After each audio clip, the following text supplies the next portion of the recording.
Well, I'm Doug Thomas. I'm talking from the corner office of the National Center for Juvenile Justice here in sunny and cloudy Pittsburgh, Pennsylvania.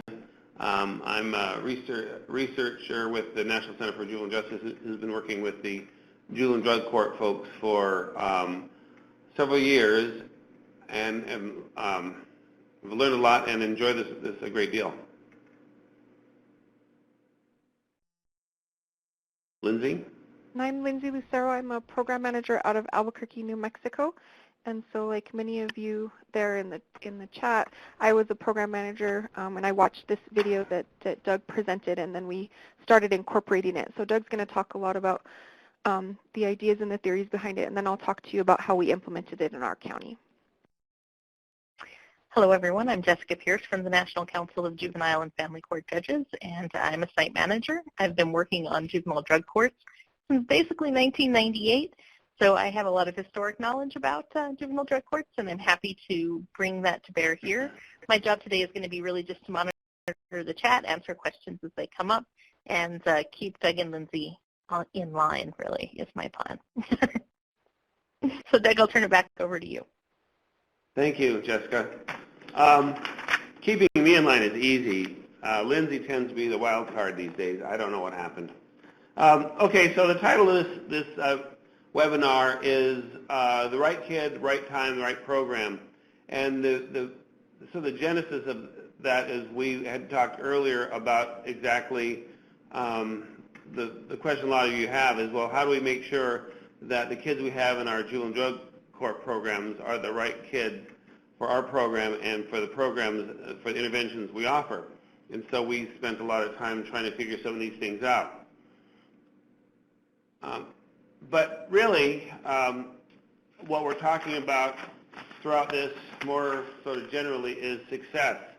We are aware that all of you who are listening and participating in this, and all of those of us who work in the juvenile justice system, and particularly on the ground, as you all do, want to do well. You want to be successful. You want your what you do every day to work. You want to provide the best services for your community, for the kids that you see, for their families, for the victims. And so as we go through the sort of nuts and bolts of matching the right kid with the right program at the right time, which is something you're going to hear over and over and over again. It's kind of like our mantra. Also keep in mind that we're really trying to give you some keys to success. Again, individually, as an organization, as a juvenile drug court, as a profession, and we believe that those are, those three things: finding the right kid, matching that kid with the right program at the right time, and the unsaid R is for the right amount of time. During the next hour and a half, we have several, Lindsay and I have several goals and objectives we want to see if we can achieve. Our overall goal is to convey this sort of 3R model. To do that, though, we think we need to define success. We need to discuss the keys to success, discuss some basic concepts that are required, and I think that many of you had mentioned wanting to know about risk needs, assessment instruments, screening instruments. We're not going to get deep into that, but we do have some resources that would be very helpful, and we're always available for drilling deeper in that. And then we're going to become familiar with something we've called the gated approach, which is a way of achieving success, of getting through the 3 or 4 R's in a systematic, data-driven, highly informed way. And then after I quickly go through all that, Lindsay is going to tell you how it really happens in the real world, about her experiences in Bernalillo County, New Mexico, which is Albuquerque. Okay. And I'm foreshadowing some of Lindsay's success indicators for Bernalillo County in New Mexico. When we talk success indicators for juvenile drug courts, we have several, but they have things that they look like the acceptance rate. Are you the kids that are coming to your juvenile drug court? Are you accepting do you have enough kids that you can actually accept in your program, and is the rate agreeable to you? We also want to we suggest that actual participation in the program is real important. So you let a kid in your program, and are they actually participating? Is it making sense to them? Does it look like a right match? Treatment completion would also be an indicator of success of your program. So you got the right kid in the right treatment program. If you have indications that they're completing their treatment, that's a pretty strong indication that you have the right kid in the right program. Something I like to call pre-recidivism, not recidivism. One of the goals of the juvenile drug court, of course, is community safety. One of the promises you make to the community is that you will monitor and supervise these young people in your communities without them committing new offenses, and also with a substance abuse without getting involved in the further substance abuse activities. Another just success indicator might be the graduation rate. In fact, it is a graduation rate. You want to make sure that the kids you bring into your programs go through the whole process, all your phases, all your case planning goals and objectives, all the things you're trying to do successfully. So a successful graduation rate is a really important measure of success, as is the termination rate. You want a high graduation rate and a low termination rate. Retention of kids in your program is important, and cost per client.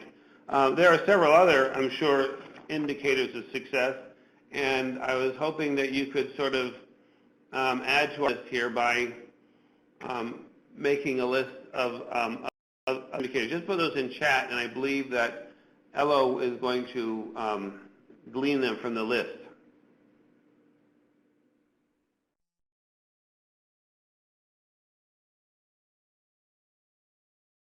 So if you have some,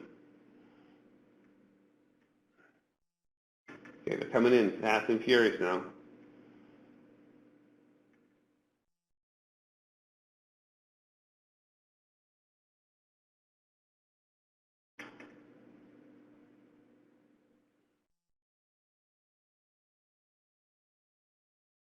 I'll sort of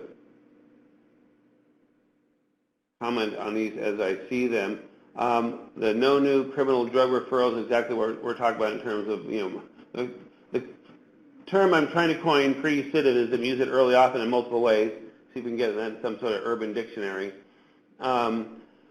Re-involvement in school is really important. It's one of the sort of ancillary goals of juvenile drug courts, but getting kids involved in school, making sure they're involved, could be a very strong indicator of success, and also one of those indicators of post-involvement success. If you follow up with the kids and they're still in school, post-supervision, that's tremendous.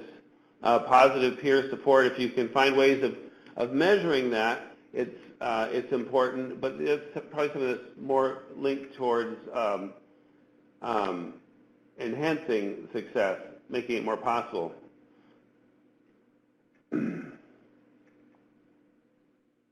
Okay, no use, increase in school, no new criminal charges, building a pro-social community support and pro-social support people. Things like that are things that you're going to build as an infrastructure. Those will be process indicators that you have something on the ground that's going to support your overall objectives.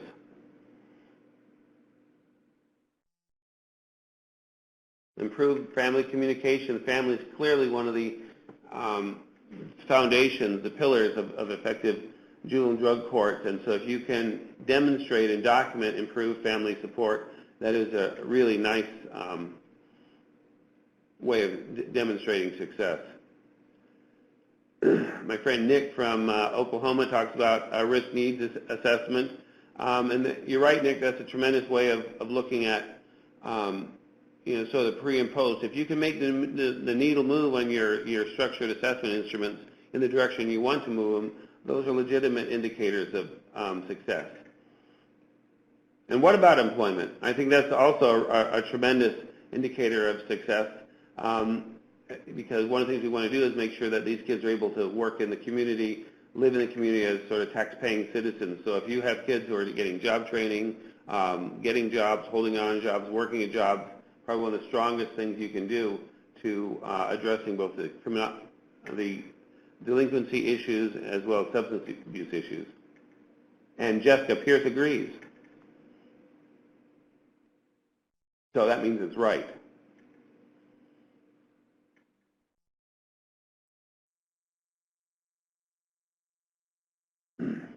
Pro-social interest, Nicole mentions, and absolutely, one thing you can absolutely document, not only the participation pro-social interest, but you can also document those activities that you provide the youth and their families that enhance pro-social activities. So you might have kids working on communication skills or recreation things that are all pro-social. You can document, and successful completion of those are the types of things that you want to document your success in juvenile drug court.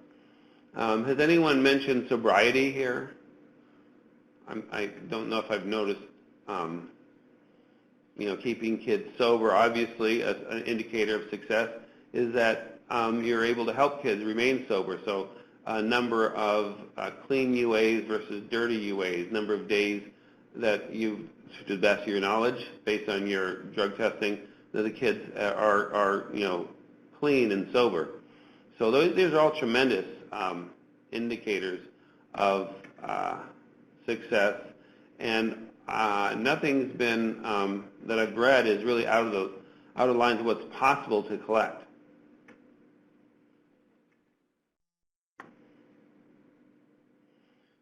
We could go on and on about these. I think that the list is tremendous. You guys are all on the right track. So to achieve these measures of success that we've talked about, that you've talked about, that you've brought up, our bet is that if you are able to match the right youth to the right program at the right time, this sort of deceivingly simple formula, that you can achieve the successes as an organization, as juvenile drug court professionals, as citizens that you desire. And when we talk about matching the right youth, we're talking directly about the issue that many have mentioned, risk needs assessment, assessing static risk, which is to say the risk to reoffend, so the actuarial risk, assessing dynamic risks. The research is clear about those issues that we can address in kids, that we can, if we improve, we can reduce the probability of substance abuse or continued delinquent behavior, and also determining amenability to treatment. That's so you might have the right kid, but it might not be the right time, or it might not be able to deal with the program, what you're offering in your juvenile drug courts. You might say another program will be better at this time for this kid. The right program, of course, we're talking about evidence-based programs to the degree that they're available. So you want some level of evidence-based. It could be one of the blueprint programs, the high-order ones, or it could be programs that have evidence-based characteristics, or that you have some evidence that they're achieving the goals. You want to make sure that you get the kids into the programs that you have the most confidence in, and that they're implemented with integrity, which is to say that if you get them in the program, you want to make sure the program is doing what it's designed to do. And when we talk about at the right time, we're really talking about whether or not the kid is responsive, whether your program is responsive to the youth's current state of mind, and also if there's enough time to be effective. There are a whole lot of other factors within these, but basically just wanted to give you the idea of generally what the 3 R's are. And the 4th R, for the right amount of time, I don't know why I don't mention it here, because I think that would be one circle too many for the Venn diagram. But also got to always be cognizant of the fact that you don't want to have a child and his family or her family for too short a time, and you don't want to have them for too long a time. There's an optimal amount of time for working with the kids. And your case planning strategy, your working within the confines of your treatment protocol, those are all going to help give you indications of how much time is the right amount of time.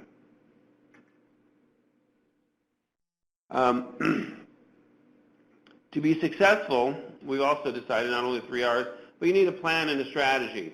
One of the things we've noticed with all the juvenile drug courts we visited and talked to is that the most successful ones, or the ones that appear to be most successful, are the ones that can tell you, this is what we do, this is how we do it, these are the resources we have to do it, these are the expectations we want. So the successful juvenile drug courts and the successful juvenile drug court professionals have a plan and a strategy. The opposite of that, having no plan and no strategy seems to us gets you to the corner of lost, confused, and bewildered, which is a dangerous place to be. If you have successes at that corner, your successes are going to be largely accidental. If you have failures, they're also going to be accidental, but you won't have any way of fixing your failures nor replicating your successes. So we're very high on the idea of having a plan and a strategy. We believe that something we call the gated approach provides both a plan and a strategy. And it's just a way of conceptualizing how cases move through your. So in the gated approach, we have several gates. The first gate is at screening, usually is a juvenile court intake. The second gate would be at assessment. Usually after intake, you've accepted the kid, you assess them, so the juvenile drug court admission process. The third gate would be reassessment, and that is actually while the kid is under your program. You have your case plans, you have treatment plans, working through the phase system. You're constantly reassessing the youth using all the tools you have available to you, including your structured decision-making tools.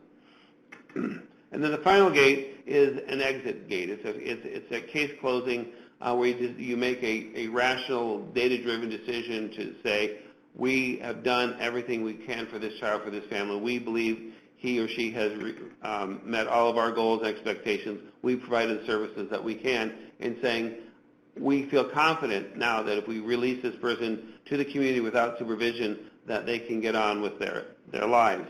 Now, one thing about these gates I was noticing as I was reviewing these slides is that the first two gates, the first and second gates, are sort of in and out gates. You're sort of screening, kids in and shepherding some kids to a different opportunity.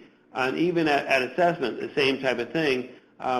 You're still allowing some kids in because they've been referred for admission. You can let those in, but some are going to be referred to other things. The third and fourth gate are really out gates. Well, they're already in the program, and they can only leave the program in a handful of ways. They can leave as successful graduates. They can leave for failure to adjust in the program, so you're exiting them out. And also, finally, at the fourth gate is also making the determination to graduate or terminate for some reason, but you close the case and moving on.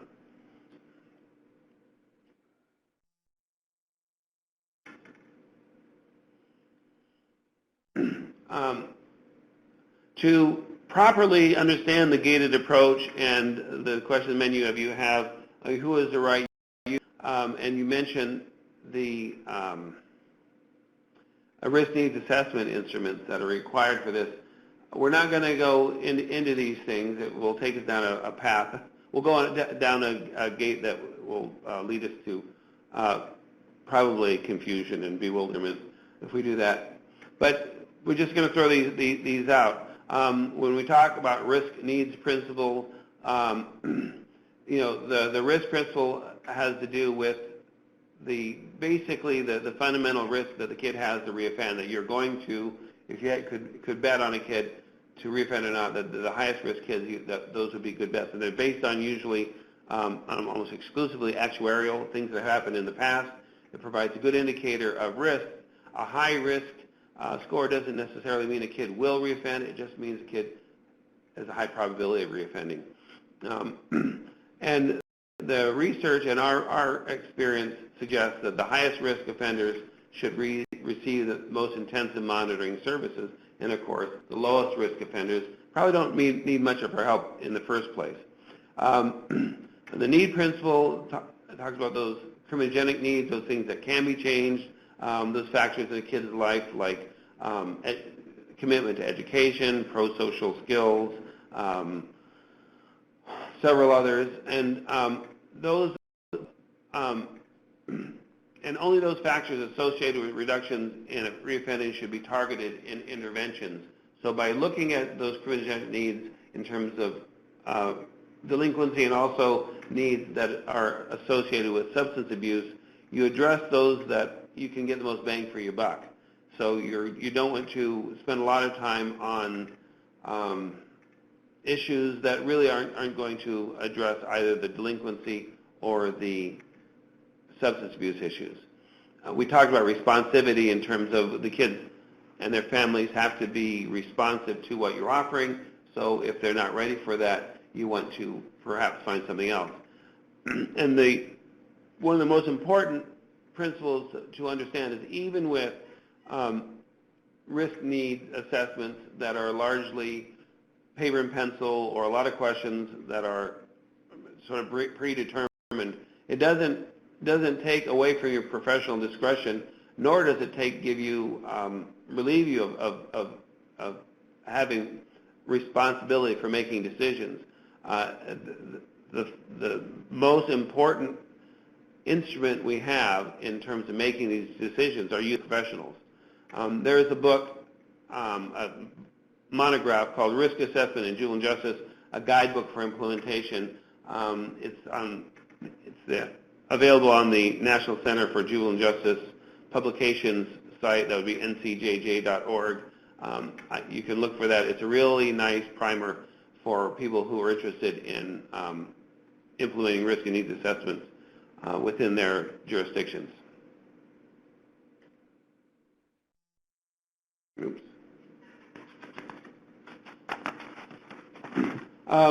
We have a poll at this point, and we'd like to ask you all in terms of how you assess risk and needs of your participants. So looking at this poll, just pick one or all of the above of these things: experience, the rest record, clinical assessment, structured needs assessments. How do you assess the risk and needs of your participants?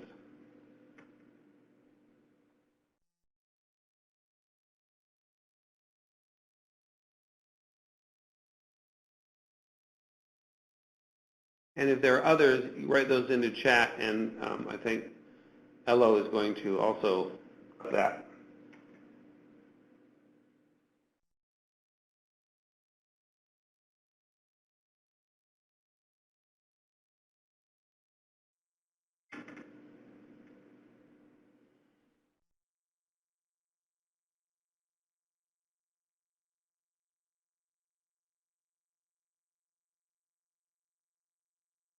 Okay, it looks like all the results seem to be in. I guess if there was a correct answer, and there is no real correct answer, but the optimal answer would, of course, be all of the above. You want to gather as much information from as many sources as you can. No one picked experience. I guess that's because no one's saying we're exclusively doing it from experience. But remember, your experience is important. There's no more sensitive instrument than the human mind, especially one that's honed with good training and experience and commitment to the job. So your experience as professionals is obviously important. The social history and the court history are tremendous indicators of risk, and these, in particular risk. But these are all important. But I think the bottom line is that there's a whole list of sources of information for assessing the risk and needs of your juvenile drug court participants.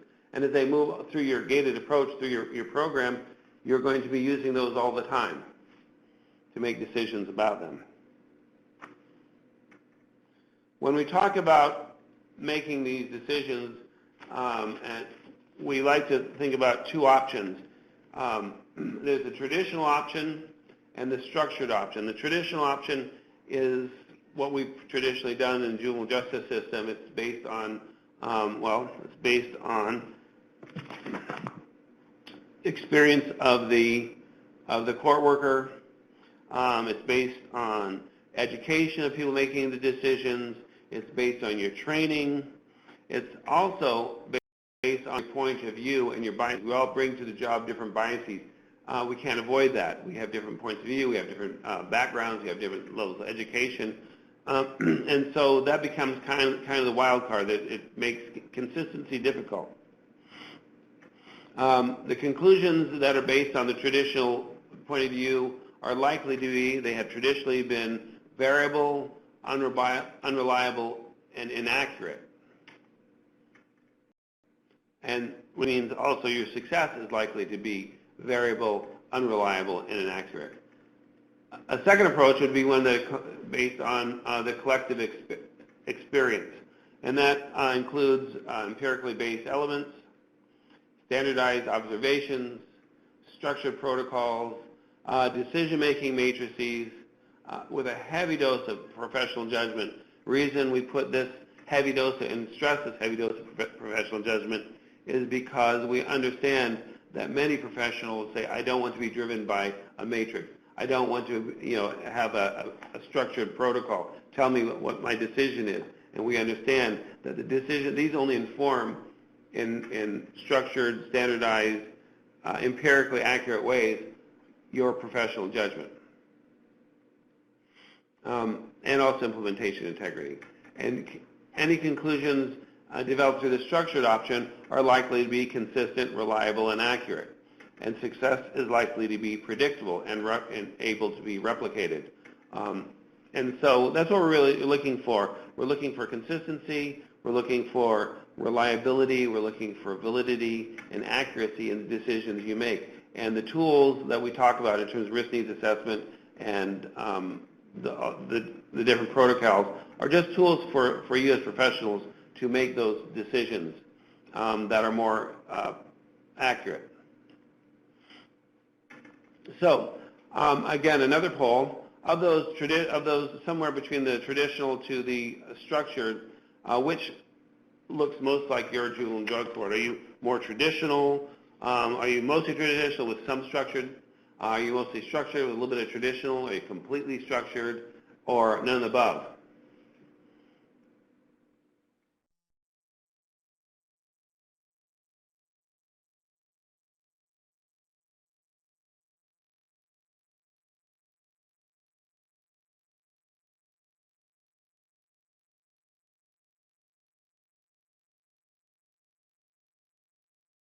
Okay. Seesaw battle here.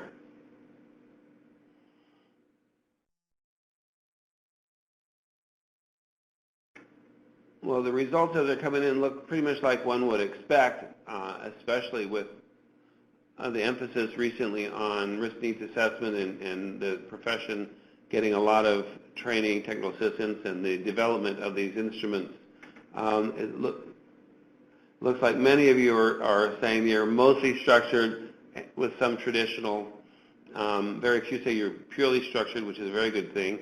And then none of the above, which is kind of interesting. If whoever said none of the above, what would be the alternative? Just out of curiosity. So this is what we would expect. If I asked this question, in fact, I did ask this question 15 years ago, and it would be mostly traditional, or maybe mostly traditional with some structured. The field has evolved a great deal in the past decade or so, getting to a more structured, more empirically based, more data-driven based decision-making process that requires us as professionals to become familiar with different sets of tools and become confident with those tools. So it sounds like you are all heading in that direction.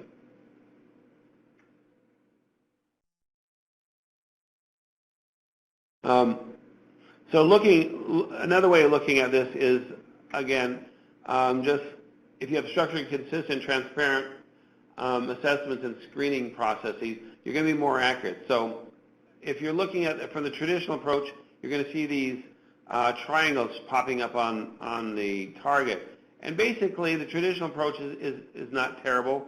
It's just going to have a great deal of variance. For the most part, your professional judgment, pure professional judgment, is going to be within the target range. Sometimes it might even be spot on. So you see the dispersion, the sort of the range of this sort of fictitious case study. But we would bet that if you use a structured assessment, that again, it's not going to be 100% accurate all the time. But what you get from these tools is a greater cluster around where you want to get. So you'll see the answers are closer to, if the black dot is the truth, the answers get closer to the truth because they're structured, they're empirically based, they're consistent, they're transparent, you can talk about them, and they're constantly, these instruments are constantly improved all the time. The bottom line is we believe that you have confidence in any of the standard instruments that there's any research on at all. There's a whole range of these things that you can use. I'm sure you're more aware of those than I am.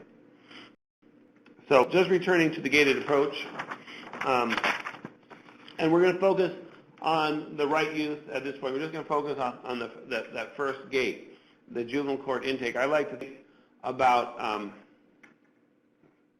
well, I guess what I'd like you to do is, there's another poll. For clarity's sake, let me go back there. If you're focused on this first gate, these are the kids that come into your court from many sources, and those are the ones that you're looking at initially in terms of whether they're the right kid for your court. So the question is, where do your JDC candidates typically come from? What's the typical source of those kids in your court?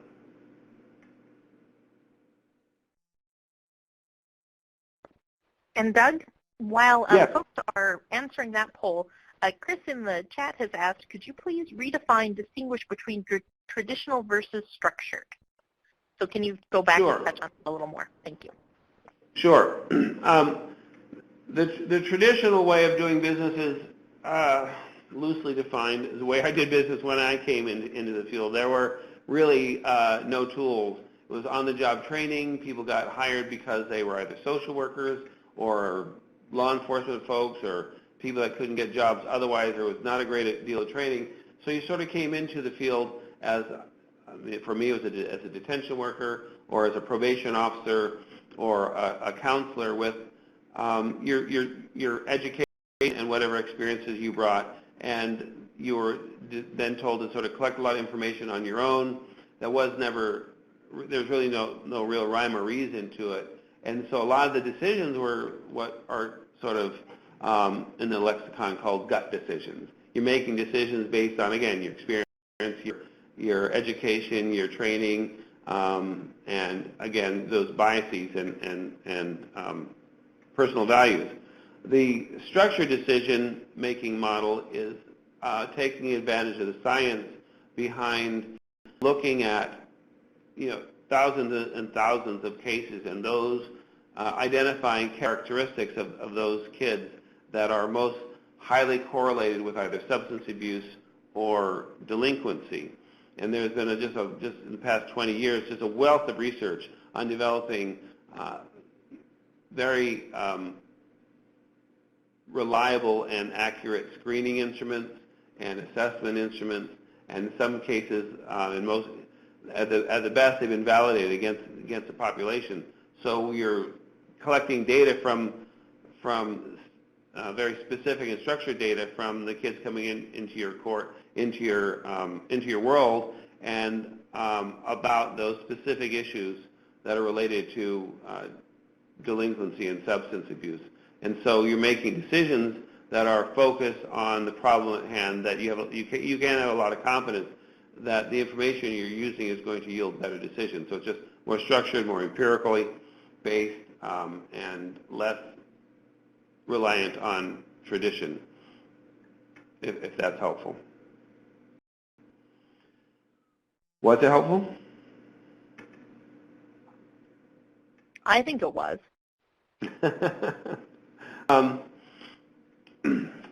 Okay, so the candidates mostly come from juvenile court intake, which was something we found. Oh no, actually from juvenile probation and juvenile court intake. which is, and actually, Jeff, if you can talk about this, and Lindsay, you can talk about this as well. It seems like most, our experience is that that's where a lot of kids come from. But we also know that you get some kickback from schools and some direct police referrals. So the reason I ask this question, because I'm always interested in that large pool of youth out there in the community, and you sort of can visualize them if you spend a little bit of time and say, of all the kids that could possibly be candidates for him, what do they look like? Who are they, and where they come from? And that is what I call, with some notes. Want me to wait here before I move on to?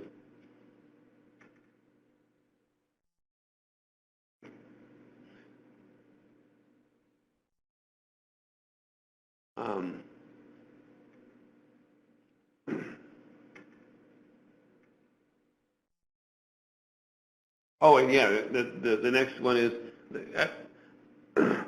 those are the usual suspects, and where do you think, and actually I think the poll kind of said that most of them come from juvenile probation at juvenile court intake. So I think that's pretty clear. I think that's, most people are going to say that. So, and I came up with this idea, thinking, and this is just me thinking about trying to figure out how this works, is this mythical 100. Mythical 100 because 100 is an easy number to play around with in terms of percentages and wrap our brains around. So say that you have 100 kids that are referred to you one way or another to your first gate, your intake and screening gate. And before we go on to if you understand this idea of this mythical 100, the sort of the initial group you don't know anything about, they come to that first gate. In your experience of that mythical 100, how many do you believe would be meet the criteria to participate in your juvenile drug court?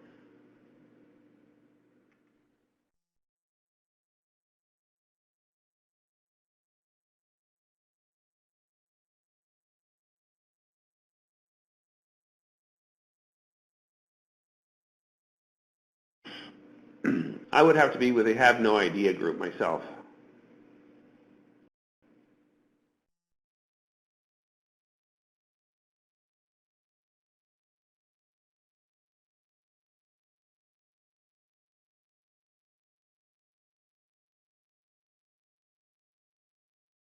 Looks pretty evenly distributed. I think the there's somewhere between 10 to 20%, and that's probably as good a guess as any. But again, if there was a right answer, it would be, I have no idea. We don't know. That's an interesting research question, but it's also interesting to contemplate. I think Lindsay will talk about her response to the mythical 100 in Albuquerque. But let's say that your mythical 100 is out of that. There's a poll. It's about 15%. So of those 100 kids that come in, you find 15 who fit the bill. So these little X's are crossed out. And it's not a bad cross out. It means we found something else for them or they didn't fit in. We have 15 kids who kind of fit the bill and they meet your eligibility criteria and they get sent to your third gate, your sort of set gate. And find out of those 15, 10 actually got accepted in your program.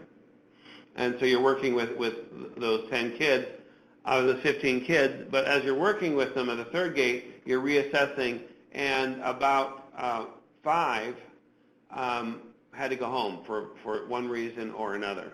So now you're from 100, you go to 15, now you got 10 who actually participating in your juvenile drug court. And you're working with them. And then at case closure, you have 6 who succeeded. And those, the 4, they might have left for, they might have committed an offense, they might have opted out of the program, they might have failed to adjust, they might have had issues that were more severe than than you thought, or they might not have graduated with your program. And again, the idea is just sort of give the idea that there's a whole sort of, unknown number of kids that your juvenile drug court could serve, and part of the gated approach is help you determine what your eligibility criteria is so you can estimate how many kids that you could possibly serve, give that information to the folks that can make the referrals to your drug court so you can accept the right kids to your program and work with it, and if your program is the right one, work with them so you can have the highest degree of success. So then going back to the gated approach, Lindsay is going to take over and actually tell you what happens in the real world. Thanks, Doug. Are there any questions in chat just before we move on? Just really one that I asked Doug to respond to. We had a whole bunch of other discussions going on in chat that aren't necessarily pertinent to targeting today. So I think you're good to go. Awesome. So again, my name is Lindsay, and I'm a program manager in Albuquerque, New Mexico. And so like many of you just sat through this webinar, that's kind of where I was at 2 years ago. We were looking to make some program improvements. We really wanted to rebuild the program from the bottom up. And so we were working with the National Council. And one of the first things we started with was target population and really focusing on who were those kids that we were targeting for our program and how to really get that out there. And so I'm going to walk you through our process. And so we're by no means a perfect program. We're still working on a lot of different stuff with the National Council. But I'm basically just going to share my experience with you guys and hopefully can give you some ideas on how you can do your own targeting. So we'll kind of go through each gate here as you see on the screen, and I'll explain how court helped to put this process into practice in New Mexico. So just a little bit of background. When we started working with the National Council, we really started by looking at our data. And so in fiscal year 13, we only had 12 active participants. Our matrix is at 30, and so we're a pretty large county. So for us to only have 12 active participants, that was pretty low. Our graduation rate was only 47%, and that's really not where we wanted to be. We wanted to, we're all business to help the kids be successful, and so we wanted to do some improvement and increase that graduation rate. Our termination rate was 32%, and so we didn't have the right kids in the program. We were terminating more youth than we wanted to. They just weren't the right fit for the program, and so our termination rate was higher than we wanted. Our retention rate, which is the rate of youth staying in the program, wasn't where we wanted it to be. It was 68%, and so that was another indication to us that we weren't targeting the right youth. Maybe we weren't getting the right kids in the program, and so that's why we were terminating them. That's why they weren't staying. And our cost per client was $64.32 per kid per day, and we were the highest cost juvenile drug court in the state of New Mexico. And so we really started looking at that to say, hey, well, we don't have a lot of kids. Our numbers are low. How can we start targeting better? How can we look at that process? So we really had to look at that data, and really that's where I would suggest that all of you start, is to look at your own data within your own county, and really look at what are the demographics in your county, who are the youth in your county. And a lot of states do the risk and resiliency survey, and you can look at that data to say, okay, what are the youth in my county using? Are they using methamphetamines? Are they using cocaine? Is there a need for this juvenile drug court program? Who are we really trying to target? And to really get down to that, you really need to look at to see what's the demographics of your county currently. And so you want to keep calm and love statistics. Really, that's a good place for you to start. We all have feelings of what we think is going on, but the data can really be give some additional insight into what's actually going on, and that gives us a really great starting point to go from. So we started by looking at our intake process, and we noticed that on average it was taking us about 42 days to process the referral, which is over a month, and so those kids were going without services while we were determining whether or not they were a good fit for the program. We also noticed that we were only accepting 36% of referrals, and so we weren't getting the right referrals. We started really looking at the process and said, we had way too many gatekeepers. There were lots of hands touching this referral before it got to the team, before we were deciding. There were lots of places for the kids to exit out of the referral. The process was really lengthy for all the people to be passed from the probation officer to the program manager, and then from the program manager to the therapist, and then from the therapist back to the program manager, and then finally back out to the team. And so it was just a lengthy process, and so if you had one of those team members out, or if there was a delay in getting that paperwork to that team member, it was definitely adding days to that process. And we looked at it and we really didn't have real clear guidelines. We really didn't have set guidelines to say this is who we are looking for. And so I know the probation department was frustrated because they would send us referrals and we would decline the referral, and they would say, well, why are you declining? Well, we just don't think this kid's a good fit. Or, the kid's just doesn't look like the parents are going to be motivated to work the program. Or, his attitude was a little bad in the intake. And so probation was frustrated because there wasn't this clear guideline. They didn't know who this perfect kid was that we were looking for, and they were frustrated because they were sending these referrals at us, and only 36% of the time were we actually intake. And overall, it was just kind of a confusing process. And when we really looked at it, we wanted to talk about streamlining and how we could make it less confusing and to work better to be more clear with our referral source. So we took the gates that Doug talked about, and we really started breaking it down. So we started by looking at our intake and exit process and breaking that down into each specific section. And so in Gate 1, Doug talks about screening. And so we decided that the goal of Gate 1 for us was going to be our juvenile court intake. We sat down with our referral source and said, and worked with them to say, okay, in this first gate when we're doing this initial screening, who's going to be responsible for it? And the referral source said, hey, these are our kids coming in. We're the ones that have them on probation. Let us be that initial screening point of contact for you. We decided that we were going to use a risk assessment, and we decided what we were going to target in that risk assessment. When you're looking at who you're trying to target, you really need to see who you can provide services for. And so can your drug court provide services for high-risk, high-needs kid? Can your drug court provide the supervision needed for that demographic? Can your drug court provide the therapy needed for the particular demographic that you're trying to target? And so for us, when we looked at our program, we looked at our resources, we did have the resources to be able to provide supervision, treatment, drug testing, court oversight for the population that was hitting moderate to high risks.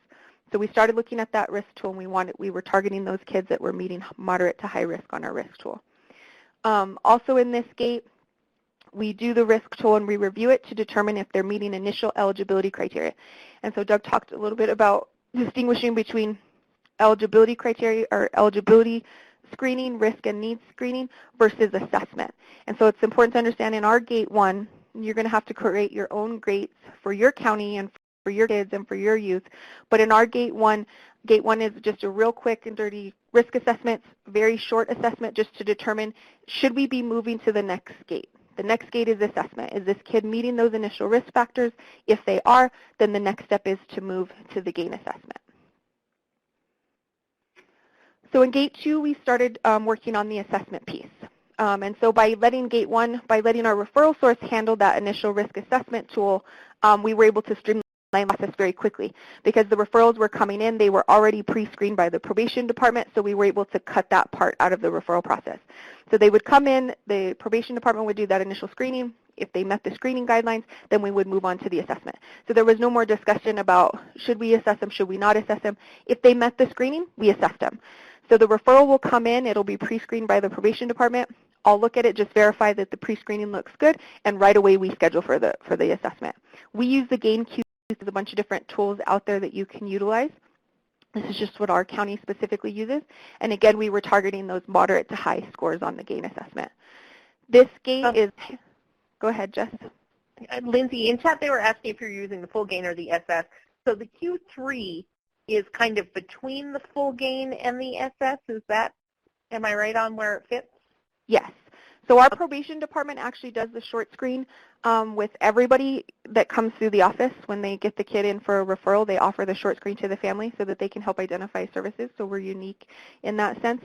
And then for juvenile drug court, we use the Q3. We do also use the GAIN-I, and we will use the GAIN-I later on if we feel that we need a more in-depth assessment. Our clinician will take the information from the Q3 and they'll do the GAIN-I with the youth as well. But as far as our assessment for Gate 2, we use the Q3.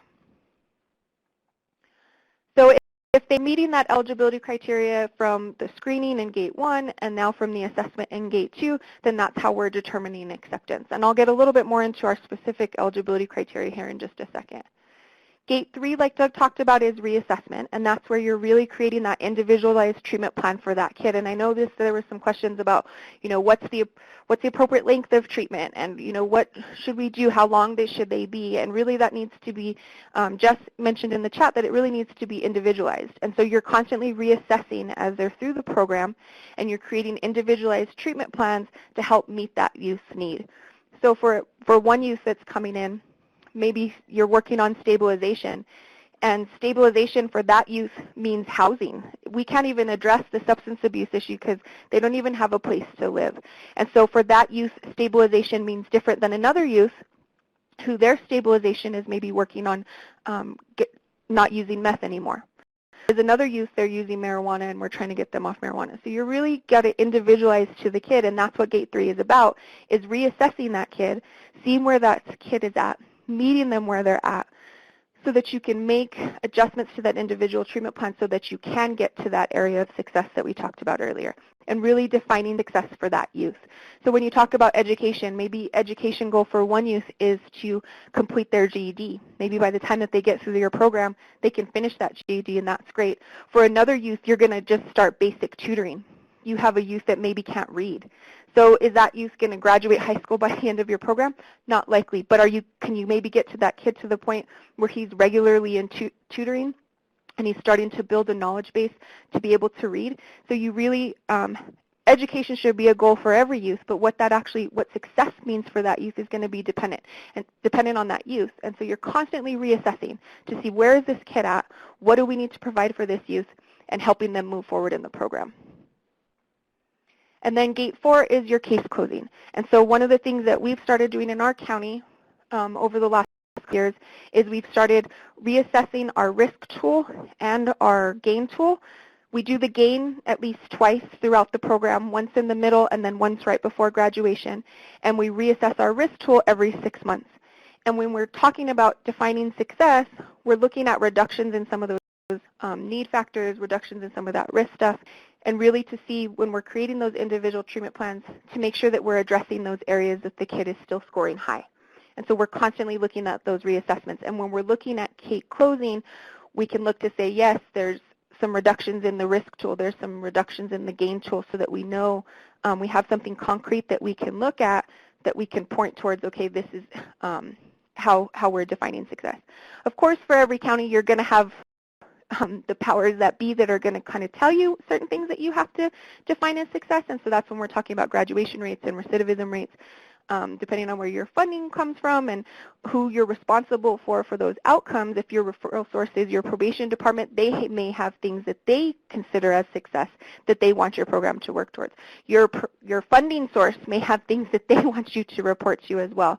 So you really need to be able to address your specific program and what success means for that program. Is there anything we need to discuss in chat, Jess, before we move on? Oh my, yes. There have been a ton of things happening in chat. So I've gone kind of right back up to the first sort of questions that came in. And Doug, I want you to chime in on this a little bit too. Gary's asking, what kinds of questions should be on assessments, risk, need, and also clinical assessments to help you better decide eligibility? So what sort of questions are asking, or are probation and clinicians asking on these tools? Can you give us a kind of a general overview?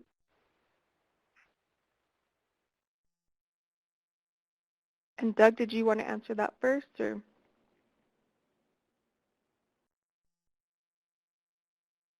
While we're waiting for Doug, I guess I can speak to what our risk tool says. Let me get up there. So are we talking risk? There he is. I was muted, but actually, yes, I think since you do this all the time with your structured decision-making tool, you know precisely what questions you ask. I think that would be most appropriate. And I think just talk in broad terms about it.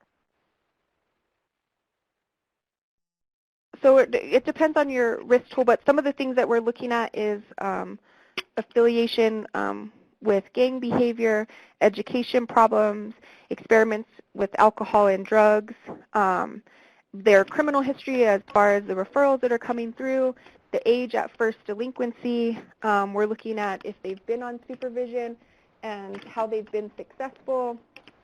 We're looking at different factors as far as employment history, peer relationships. So our tool is a structured decision-making tool that actually is used by the probation department, but those are just some examples of what their tool looks at. And then as far as needs, they look at scoring family relationships. Are those relationships problematic? Are they supportive?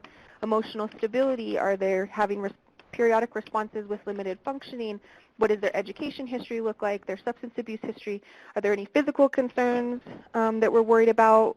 Life skills? Is there any victimization history? Social relations?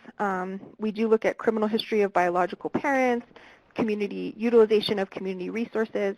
So those are just some broad examples of some of the stuff that's in our tool. And I think most tools have kind of those similar domains. Is that correct, Doug? Yes, absolutely. Great. All right, so let's move on to our next question. Carol was asking about the fourth R, which is really the right amount of time. So do you have, Lindsay, targeted times for these gates and how long things are taking? So we utilize the Gate 3 is really where we're doing the reassessment, and that's where we're doing our case plans, and we're actually incorporating our case plans into an individualized phase structure. And so we do have benchmarks where we're wanting them to move through the phase structure.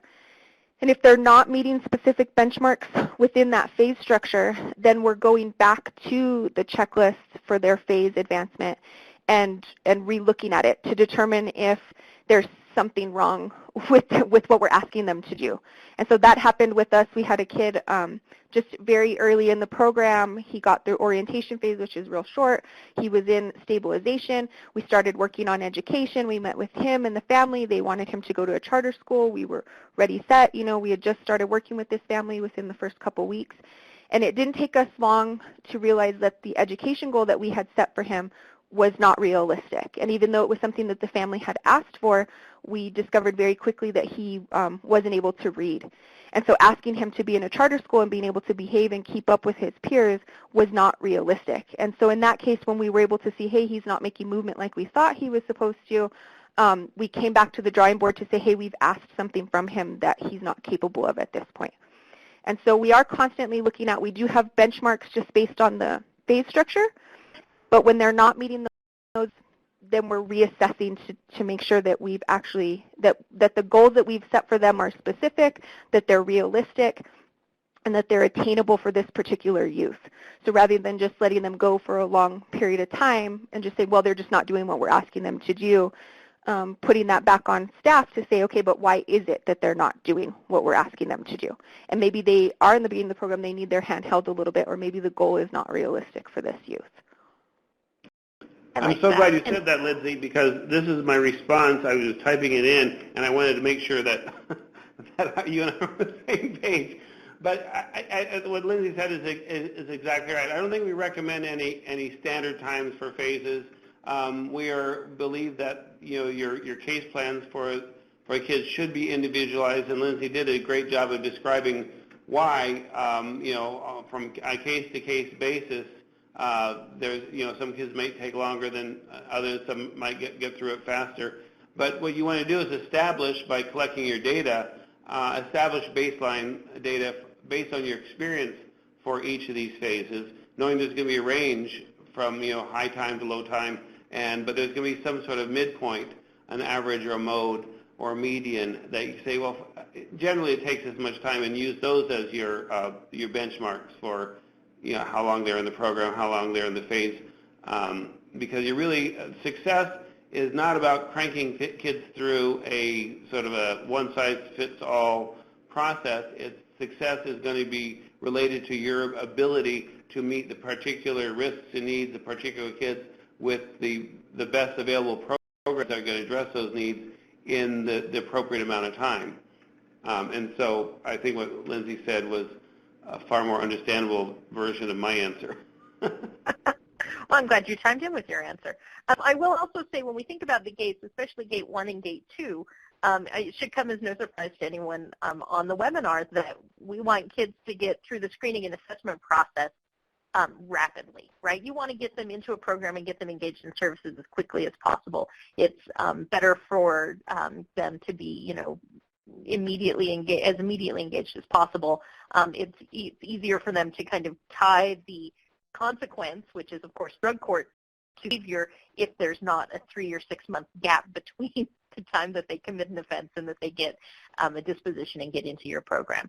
So we always would recommend for gates 1 and 2 that you have a short window of time.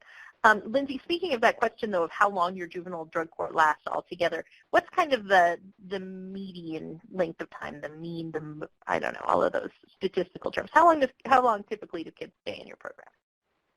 It just depends on the youth, but it can be anywhere from 7 months to a year and a half, sometimes 2 years. We're a very large county, and so we do get a lot of kids with heroin and meth. And so when you're dealing with heroin and meth use, the stay in the program might be a little bit longer while we're trying to find the appropriate mode of treatment for that youth. Whereas if we have a kid that's been smoking marijuana for a long time, we might be able to find something that suits him as far as treatment-wise, and he might be able to move through the program more efficiently, and so maybe he's phasing out earlier. The program is very self-paced, and so we're trying to meet the kid where they're at and making sure that they have the appropriate treatment, whatever that dosage of treatment may look like for that kid. And so it might be different depending on their drug of choice, depending on their age, depending on their history, depending on the demographics of the family. As many of you guys know, we're not only sometimes dealing with youth substance abuse, but we're dealing with the family substance abuse as well.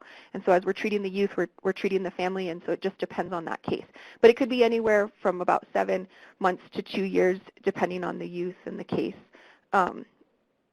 Most kids get out in about a year. And you just actually hit on, there are a couple of more questions that have come in that really are about family and how you, whether or not you have a family requirement to participate in the drug court, and what you do when you have families that kind of aren't engaging with you. Are you able to work with those youth, and what does that look like? So I think family is definitely a challenge that it's not unique to my court. I think that's probably a universal challenge. I think the important thing with families is to really be able to get the family engagement. And again, going back to not being this cookie-cutter approach, to being individualized in what family engagement means for that family. So if you have a single mom working 2 jobs, and she's got 3 other kids at home, and she's really, this family's just trying to stay afloat, asking them to be in your office 3 times a week to get this kid here to participate in court, to participate in therapy, might not be realistic. And so you really need to define what family engagement means for that family and where you're going to get the most bang for your buck. And so for that particular mom, we're going to get the most bang for our family therapy. And so we're a little bit flexible with some of the other requirements as long as she's 100% engaged and showing up for the therapy piece, because maybe that's where the work is going to be done. Family engagement is definitely always a topic, and I know I think Jessica said there's going to be more family engagement stuff coming in, but some of the strategies that you can use, and one of the biggest things is having your families be a part of the process. And it's time consuming, and it's messy, and it's not easy, but if you can get them involved in the process, they will be more likely to support you when you're making decisions, they'll be more likely to participate, and they'll be more likely to buy into the plan. And we've learned that the hard way. There's a lot of processes that involve the family, and if you cut them out, you're not going to get the results that you need. So that means bringing them to the table. That means not making the decision without their input. They should be they should really be your number 1 resource for that kid. They've known that kid for 16 years. They should be the expert on that child, and you should treat them as such and make sure that they're a part of your team and that they're part of that planning. Now, that doesn't mean to say that some families make bad decisions sometimes. It doesn't mean they don't love their kids, but sometimes they don't make the best decisions for them. And so we do have to step in when there's certain safety concerns, but that doesn't mean they can't be at the table. And that doesn't mean that we can't listen to them and that we can't explain to them why we're making a particular decision. And just to be perfectly clear, you do not have a parent requirement for your program, right? So if a young person doesn't have a parent that can come to court with them, they're still able to participate. They are able to participate. We try to find some sort of support for that youth. And so that could be a brother, that could be a sister, that could be a mentor, that could be a parent, that could be an aunt or another family member.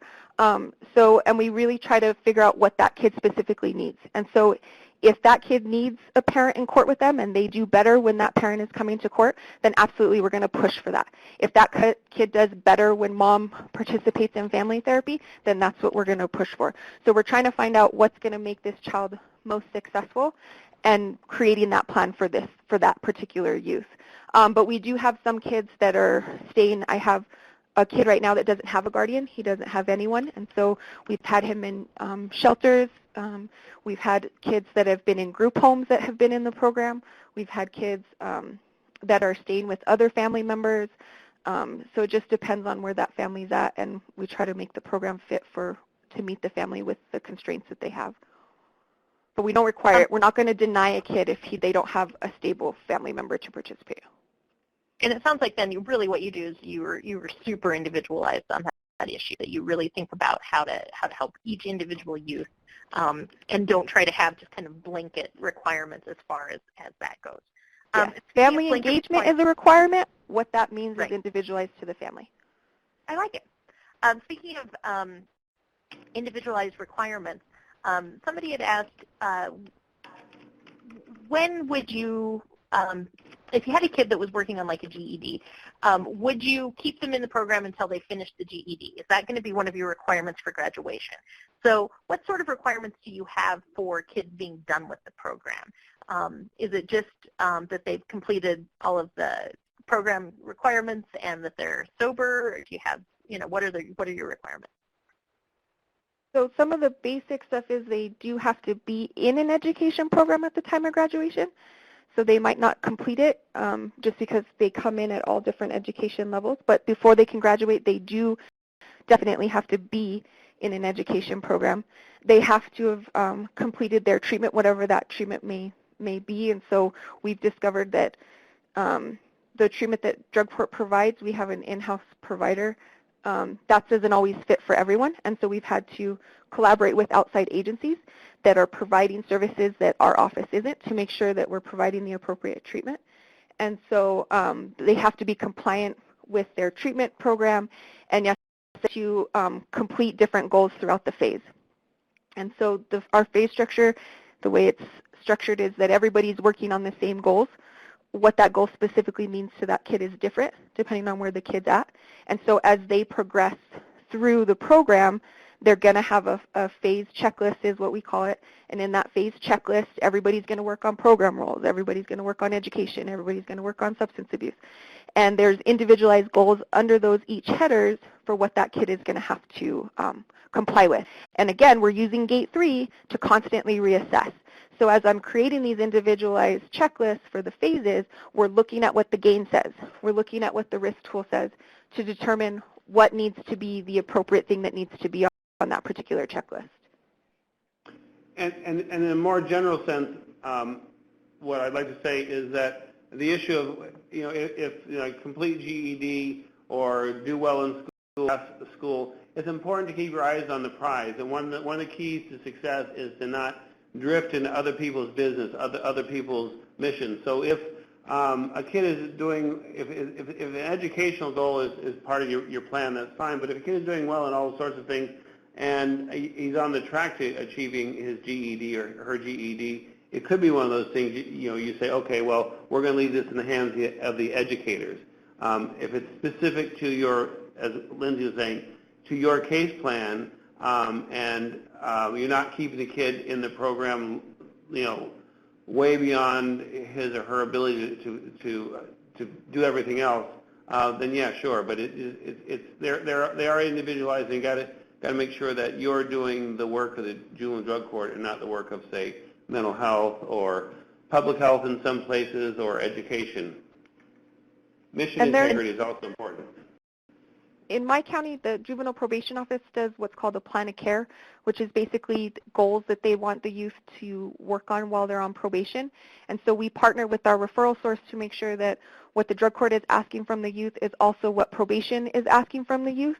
And so while they're in the program, they're going to be working on, at some point in the program, they're going to work on employment, they're going to work on education, they're going to work on practicing how to follow through on the program roles, they're going to work on treatment, they're going to work on family relationships, they're going to work on emotional stability. So they're going to work on all these different sections by the time they've done with the program. So we have a couple floating goals that they will complete before they're done, but what point in the program they're going to complete them is depending on kind of where they're at. So if family relationship is something significant that they come in and that's a high need, then we're going to work on that right away. And maybe employment is, we're not going to work on that until later on during the program. And we're going to start practicing with them, how do you apply for a job? How do you do an interview? We do a lot of mock stuff where they sit with the probation officer. The probation officer teaches them how to follow up on a job. What are you supposed to wear for a job? What are they going to ask you? And they do a lot of role playing. And so every kid's going to work on that by the time that they get done. But depending on where they're at in the program, they might be working on it at different times. Okay, so just a couple of one more question, really, about for your program. Do you have an age restriction? So can you keep kids after they turn 18? So in New Mexico, juveniles can be on probation up to the age of 21. We do cut off our intake that at the time of the referral they need to be 17. So we target the age group from 14 to 17. And so they can be in the program past that. I do have a 19-year-old right now that is struggling with some heroin addiction, and so they can be with us longer, but they do age out at 20, 21. I've never had anyone stay as far as 21. I think the oldest that we've had is 19. And of course that varies from jurisdiction to jurisdiction, and so certainly you'll want to be thinking about that, and I'm sure you guys all are thinking about kind of your age ranges as you're planning. And Lupe, I know you were planning, so you're just not sure quite what you want yet. But if you can keep kids past 18, then I think that keeping them in the juvenile drug court is a no-brainer. So let's go ahead and move on. Chris, I know you have some more questions about parent engagement and stuff, but we're kind of close to the end of our time, so we can talk more at a different time about that. So I'm just going to walk you through how we determined our eligibility criteria, and not to say that we have the perfect eligibility criteria and every county should use it, because every county is different, but I just want to walk you through the process on how we did it so that you can be thinking about how you would do that in your county. So as Doug talked about, we talk about the right kid at the right time in the program, and so when you're targeting who's the right kid for your program, you want to look at what age group is that kid going to be? What is their chronological history going to look like? What is their probation history going to look like? What are their risk and needs levels? So I've already told you in my county we're targeting a moderate to high risk and moderate to high need. So we really sat down to see what's the demographic of our county, who needed the service of a juvenile drug court, and we looked at those risk and resiliency surveys to see that Albuquerque had higher than the state average of reports in marijuana use, in methamphetamine use, and in heroin use. And so we said, okay, we definitely need to target some of these youth. There's definitely a problem in Bernalillo County, and so that's how we determined who the right kid was. Once we decided who the demographic in the county that needed the service was, then we said, okay, can we provide that service? And if we could provide the service, then that's how we helped to determine our eligibility criteria. When we talk about right time, we're talking about, are you a post-adjudication program? How long do they need to be on probation to complete your program? What kind of history of drug use are you looking for? And do they have recent drug use? So maybe they've had concerns in the past, but are they recently using? Maybe they've had some serious heroin concerns in the past, but right now they're clean. So maybe it's not the right time for your program. And when we're talking about the right program, we're talking about what services can you provide, what treatment options is your program able to provide. Are you looking for a specific diagnosis? What supervision level can you provide? And what type of case management options do you have available within your community? And so when we started doing this, in the initial process, we had our eligibility criteria and we had our exclusion criteria. And we decided that we were just going to move away from exclusion, and instead of saying who we didn't want in the program, we were going to reframe that to say, who do we want in the program? who can we target, who can we provide services for, and defining that. And so that's how we came up with our eligibility criteria, and I'll share with you what ours looks like. And again, this isn't supposed to be just to tell you this is what you should do, but just to explain how we've done it. So we decided we were going to target 14 to 17. We decided that we wanted them to have drug or alcohol-related charges, or their charges needed to be motivated by drugs and alcohol. We decided that because our program was so intensive and it was so much work, that we weren't a first intervention program. We were more of a middle end to late end of the system, and so we didn't want kids who this was their first term on probation. We wanted kids who had been on probation before, and maybe they were successful and now they're back, or maybe they were unsuccessful, or maybe they're currently on and they're not doing well. But we weren't an early intervention program. We discussed that we wanted that moderate to high risk, and we came up with benchmarks within the risk assessment tool and also within the GAIN, so that we're able to quickly look at the GAIN and see if we're getting the scores. And then we also follow up now. We've been tracking those scores so that we can look back at the data to say, okay, the kids that graduate the program, what scores did they come in with? The kids that didn't graduate the program, what scores did they come in with, so that we can constantly make sure that we're targeting the right youth for the program. Then we look at need, and we also wanted one of their needs that it's identified by the probation department to be substance abuse.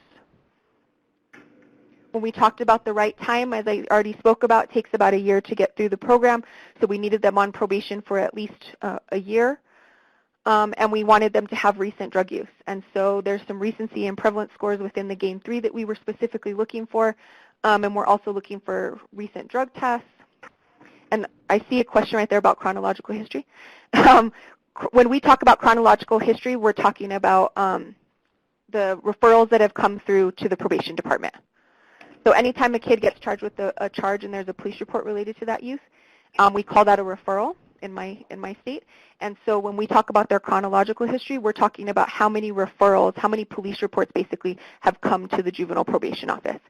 And when we looked at chronological history, we wanted those referrals, so the reasons that they were offending, to be related to substance abuse. Any other questions I missed, Jess? No, you got it all. Okay. And again, I'm kind of flying through some of this stuff just because this is just an example of what we do. That way we can get to the end and we can answer any questions that you guys have. When we talked about the right program, our program is very intensive and it requires a phase structure, and we need certain things from you, and you've got to show up for certain things. And so we found in the past that we had difficulty providing services to youth that were actually disabled, and so we did make one of our eligibility criteria that they needed to have an IQ of over 70. We did want them to have past substance abuse treatment. We were really targeting youth that are severe substance abuse disorder, and so those are the youth that have been in treatment in the past and it hasn't worked for them. They're showing indicators of maybe addiction or dependence. They're showing maybe binge responses to using. They continue to use regardless of how the problems that it's causing within their life. And so we wanted kids that had tried treatment in the past and it hadn't worked for them.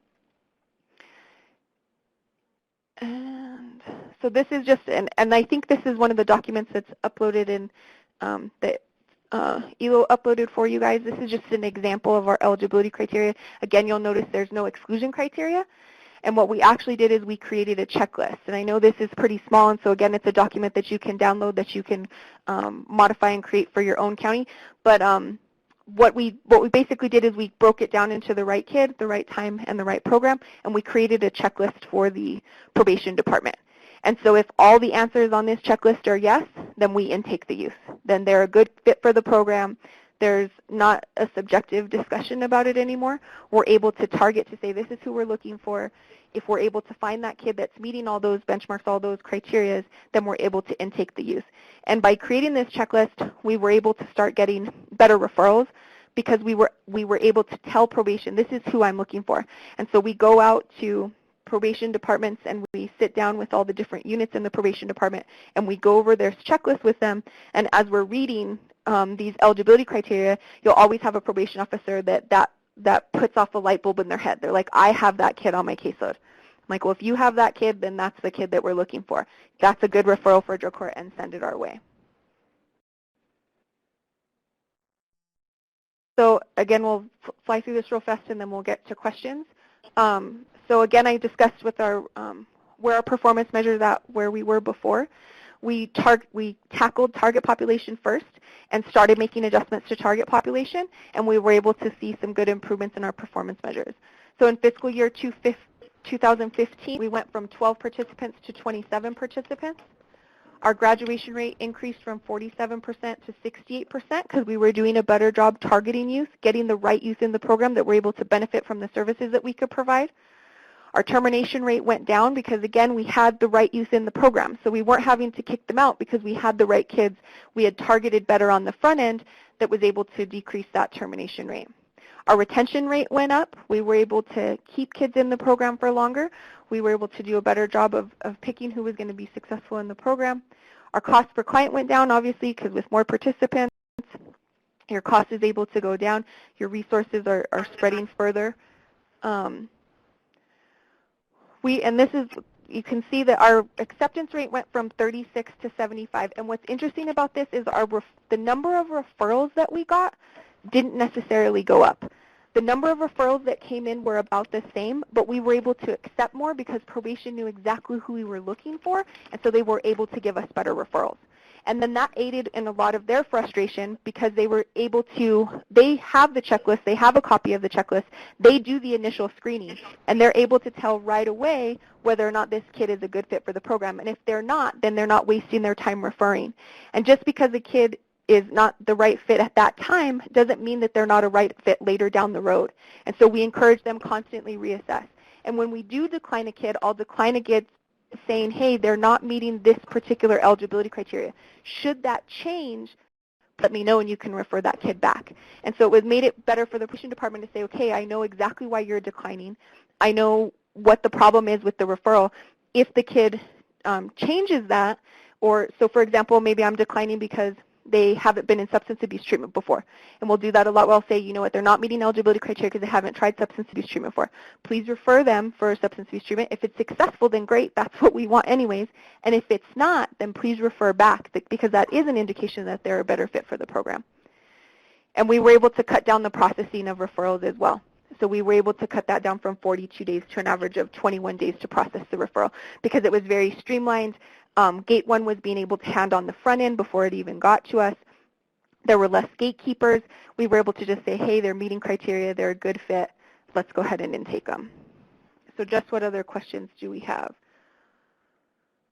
So Jason's wondering about how you calculate your retention rate. So the retention rate, we look at, and I'll have to pull it up. We look at it has to do with the exits of the program. Let me pull up my system here real fast. Do you have another question while I'm pulling that up, Jeff? Sure. And then Yvonne is wondering, really a hard question, of how do you make it so kids want to be in the program? So that's another webinar about incentives and sanctions. I know for your program, though, you guys do have kind of sort of almost a stick in that you're taking, since you're taking high-risk kids, the next step for them is that they go to commitment after they're done if you terminate them, right? So they're going away for a while if they don't succeed. Yeah, so last fiscal year, about 75% of the kids that were intaked into the program were what we call last chance kids. And so these were kids at the end of the system who had been through other interventions before, and those other interventions were unsuccessful. And so they were facing, we call it a commitment, but a youth prison term prior to coming to us. So we were kind of their last option. And so we were their last opportunity. We also do have a carrot as well, because not all kids are last chance kids, but a high percentage of, and that's just from the nature of how we're targeting. We're targeting those high-risk kids. We're targeting those kids that have been on probation, have been in treatment. So, you know, just consequently, that's typically what's going to happen is they're going to be more towards the end of the spectrum. But we also do release them early from probation. So as soon as they graduate from the juvenile drug court program, on the day that they graduate the program, they get their early release and they're released from probation. So we do have a carrot as well.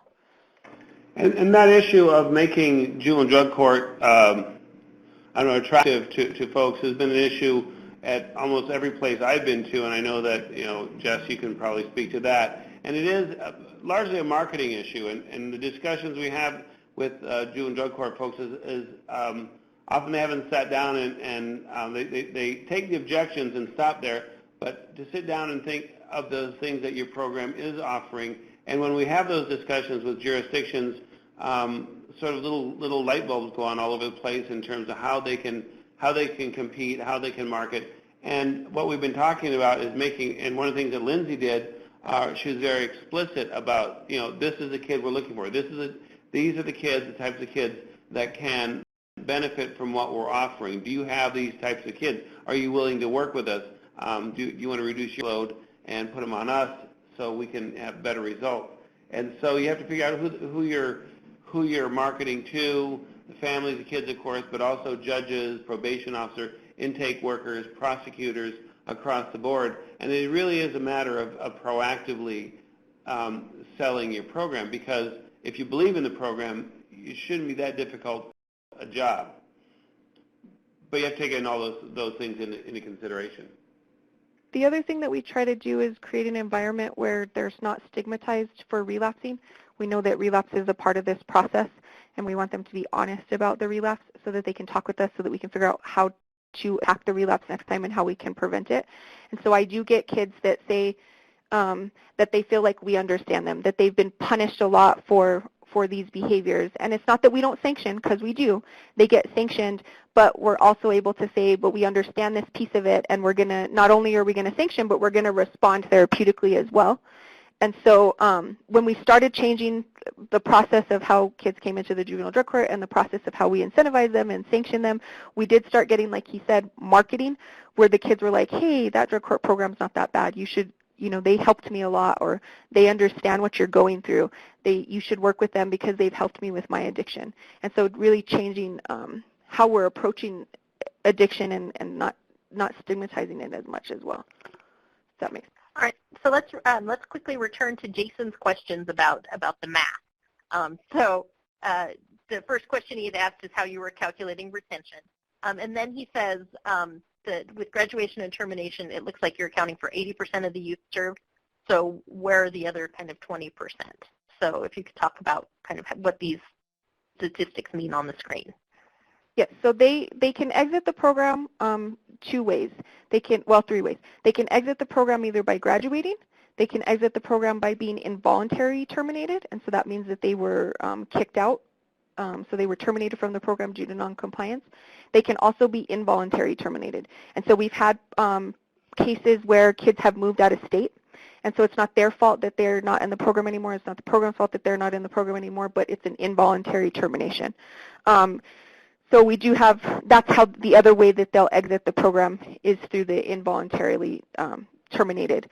And so the voluntary and the involuntarily, and then through the graduation as well. And when we're calculating the retention rate, we're calculating how many total participants were with us for the year, how many clients did we serve for that fiscal year, and then we're looking at how many exits did we have in the program. So that could be voluntary, involuntary terminations, what were the exits, and so that can tell us who was retained in the program, who stayed in the program. So of those kids that we served in that fiscal year, what percentage were not involuntarily terminated and were not terminated. So we're looking at those two. So not the graduation because those are successful, but we're looking at of the total percentage of youth served, what percentage of those stayed in the program versus what percentage were involuntarily terminated and terminated. Does that make sense? It makes sense to me. So we're and right I can put in my email in here too, and so I can, like, if it might make more sense if you actually see like the numbers of the clients that we served and who, how many were voluntarily terminated and how many weren't. So I can also, if you want to email me that, I can give you specific numbers so that you can actually do the math yourself, and it might make more sense. All right, and so the final question I wanted you to talk just very briefly about is sort of how you're defining recidivism in your community and what that looks like. So my recidivism is defined by my state, and so New Mexico is very supportive of treatment courts. We have mental health courts and DUI courts and juvenile drug courts. We have lots of different treatment courts. And so we all are held to the same performance measures. And so my state actually defines for me what recidivism means. And so for my state, recidivism, we track the kids for 3 years after they've exited the program, graduated, terminated, involuntarily terminated. If they were in the program at all, we track them for 3 years. And we consider it recidivism if they've had any new juvenile petitions, so any new juvenile cases, or because some of them do age out, if they've had any felony arrests. So if they've had any, it doesn't have to necessarily be a felony charge in the adult system, but if they have any type of felony arrest, we count that as recidivism. All right. I would like to thank everybody for the great conversation we've had. I think we went a little bit over because we were talking so much, which is wonderful. If you guys have questions that come up after this, you can feel free to email the presenters. Let's see. Do you have your email down here at the bottom or at the end? There they are. Yes. So if you'd like to, you can email them at those things. You can also email Ello, and she can get the question out to the right person. You can email me. We are here as a resource for all of you. And again, thank you all for participating. Ello, I'm going to turn it over to you to finish out. Thank you again, everyone, for joining us. If anybody has any questions, like she said, I have posted the website here. Please visit our information center. I will have this webinar recording available next week, and it will be sent out to our listserv. It can also be located on our information center. We will be back in September with more webinar series, including CQI, adolescent development, data collection, and just based off of the call, some other ideas have come up. But if you have any suggestions for any topics you want to hear us present, please let us know. Thank you again for joining us, and have a good day.